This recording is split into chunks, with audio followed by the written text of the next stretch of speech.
দ্বাদশ শতাব্দীর কাহিনী। ক্রুশ চুয়ে শপথ করে পৃথিবী থেকে ইসলামের নাম নিশানা মুছে ফেলার গভীর চক্রান্তে মেতে ওঠে খ্রিস্টান দুনিয়া। ইসলামের পতন ঘটিয়ে বিশ্বময় ক্রুশের রাজ প্রতিষ্ঠার লক্ষ্যে বেছে নেয় নানান কুটিল পথ।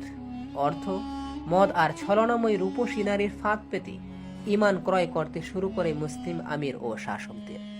একদল গাদ্দার তৈরি করে নেয় মুসলমানদের মাঝে, সেই সঙ্গে চালায় বহুমুখী সশস্ত্র অভিযান। মুসলমানদের হাত থেকে ছিনিয়ে দখল করে রাখে ইসলামের মহান স্মৃতিচিহ্ন প্রথম কিবলা বাইতুল মুকাদ্দাস। সেই বিজাতীয় ক্রুসেডার আর স্বজাতীয় গাদ্দারদের মোকাবেলায় গোপনে প্রকাশ্যে অবিরাম লড়াই চালিয়ে যান ইতিহাসের অমর নায়ক বিজয়ী মর্দে মুমিন সুলতান সালাউদ্দিন আইয়ুবী।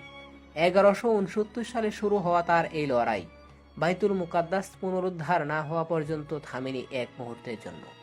একদিকে মন কাড়া রূপসী নারীর ফাঁদ, অন্যদিকে ইমানের উপর অটল দাঁড়িয়ে থাকার অনুপম উদাহরণ।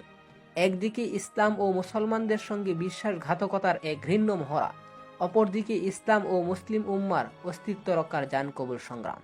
সেই শ্বাসরুদ্ধকর অবিরাম যুদ্ধের নিখুঁত শব্দচিত্র সিরিজ উপন্যাস ইমানদীপ্ত দাস্তান।